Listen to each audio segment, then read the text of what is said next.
हाँ जी बेटा, चलिए स्टार्ट करते हैं आज का लेक्चर। आज का लेक्चर है हमारा बल्क मॉडुलस के बारे में। काफी इंपॉर्टेंट न्यूमेरिकल हो जाता है इसके रिगार्डिंग। तो काफी बार एग्जाम में आता है, लेकिन बच्चे अटेम्प्ट नहीं कर पाते बिकॉज आपको रिलेशन वगैरह पता नहीं होते। तो थोड़ी सी दिक्कत आ जाती है। चलिए स्टार्ट करते हैं। For a gas under isothermal condition its pressure varies with volume as given by. तो हमारे पास एक रिलेशन दे रखा हुआ है and the bulk modulus B is proportional to. तो हमारे पास पूछा गया है कि बल्क मॉडुलस कितना होगा। तो अगर आपको रिलेशन पता है तो आसानी से निकाल पाओगे, अगर नहीं पता तो बेटा इसको सॉल्व नहीं कर पाओगे। ये सिंपल सा काम। चलिए देखते हैं बल्क मॉडुलस होता क्या है। बल्क मॉडुलस के बारे में अगर हमने बात करनी हो तो सिंपल सी बात होती है कि प्रेशर अप्लाई करने पे वॉल्यूम कितना चेंज हो रहा है उसको बोलते हैं बल्क मॉडुलस। तो बल्क मॉडुलस की डेफिनेशन दे रखी है कि bulk modulus of a substance is a measure of the existence of a substance through compression. मतलब अगर हम किसी सिस्टम के ऊपर किसी, जैसे यहाँ पे बॉक्स दे रखा है, कोई भी लिक्विड हो सकता है या सॉलिड हो सकता है, उसके ऊपर अगर आप यूनिफॉर्मली प्रेशर अप्लाई करोगे तो वो कितना रेजिस्ट करेगा कि वो चेंज ना हो, तो उसके ताकि उसका वॉल्यूम चेंज ना हो। तो वॉल्यूम और प्रेशर का ये रिलेशन है। तो इसको हम डिपिक्ट कैसे करते हैं? Infinitesimal pressure increase to the relative decrease of the volume. मतलब वॉल्यूम प्रेशर लगाने पे वॉल्यूम कम हो रहा है तो उसको हम डिपिक्ट करते हैं। मतलब डीपी बाई डीवी लिखने जाओगे, मतलब प्रेशर आप बढ़ा रहे हो, यहाँ पे वॉल्यूम आपका कम हो रहा है। तो दोनों फैक्टर ऑपोजिट है, तो रिजल्टेंट क्या बनेगा? ये डेरिवेटिव जो है आपका नेगेटिव आएगा। ठीक है जी। तो बल्क मॉडुलस हमेशा एक पॉजिटिव क्वांटिटी होती है। तो बल्क मॉडुलस को बी के साथ भी लिख देते हैं, कुछ के साथ भी लिख देते हैं, तो हम बी के साथ ही जा रहे हैं। Bulk modulus B will be equal to minus of B multiplied by dP by dV. ये वाली जो क्वांटिटी होती है, प्रेशर अप्लाई करने पे वॉल्यूम डिक्रीज करता है तो नेगेटिव हो जाती है, तो नेट रिजल्ट आपके पास पॉजिटिव क्वांटिटी यहाँ पे आपको देखने के लिए मिल जाती है मोस्टली। ठीक है जी। इनके inverse of the bulk models models क्या होता है बेटा? एक और क्वांटिटी होती है बल्क मॉडल्स के साथ रिलेटेड, जिसके रिगार्डिंग आपको एग्जाम में काफी बार क्वेश्चनिंग हो जाती है, जस्ट लाइक आइसोथर्मल कंप्रेसिबिलिटी का कई बार आपने कंसेप्ट सुना होगा कॉम्पिटिटिव एग्जाम में। तो कंप्रेसिबिलिटी क्या होती है बेटा? Compressibility is inverse of the bulk models. तो वो दोनों इंटर रिलेटेड है एक दूसरे के। ठीक है जी, दोनों साइड बाय साइड ही उड़ते हैं। एंड दोनों में से कुछ भी आपको एग्जाम में पूछा जा सकता है। बल्क मॉडुलस भी पूछ सकते हैं, या फिर कंप्रेसिबिलिटी भी पूछ लेते हैं। कंप्रेसिबिलिटी को कोई के साथ लिख देता है, कोई बीटा के साथ लिख देता है। तो नंबर वर्ड्स के साथ नहीं जाते हम, अल्फाबेट के साथ वगैरह नहीं जाते।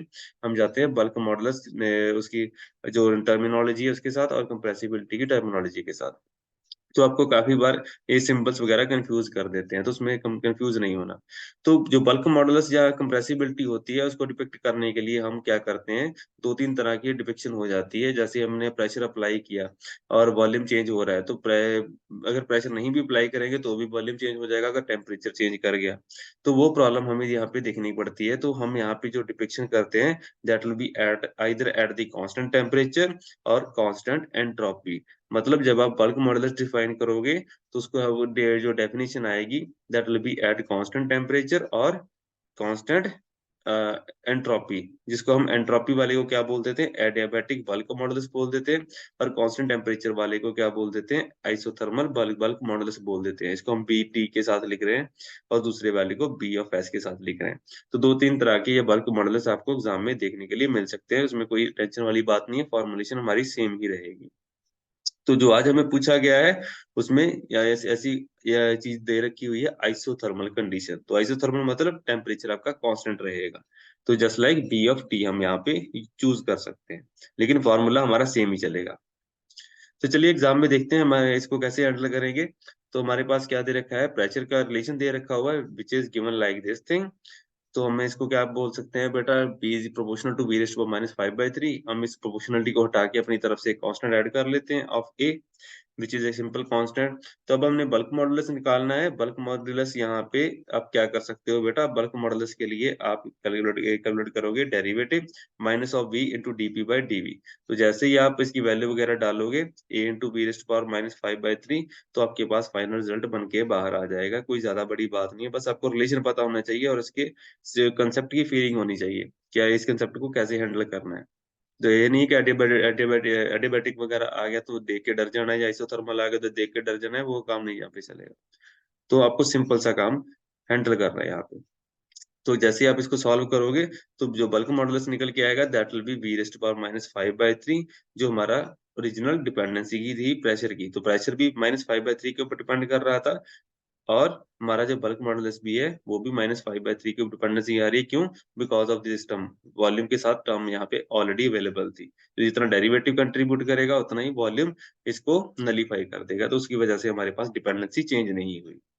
तो हमारे पास जो ऑप्शन यहाँ पे डी दे रखी है which is it will be the correct option. बाकी सारी ऑप्शन हमारे पास डिपेंडेंसी वाली खत्म हो जाती है। तो चाहे आपको एग्जाम में आइसोथर्मल कंप्रेसिबिलिटी का न्यूमेरिकल आ जाए या फिर आपको बल्क मॉडुलस का न्यूमेरिकल आ जाए, आप ऐसे ही हैंडल करोगे। जो अगर कंप्रेसिबिलिटी आ गई तो बल्क मॉडुलस का उल्टा कर देना है बेटा। ठीक है जी, तो उसको हम यहाँ पे हैंडल कर पाएंगे। तो ऐसे न्यूमेरिकल आपके लिए लेके आते रहेंगे बेटा। Till then thank you very much, see you next time.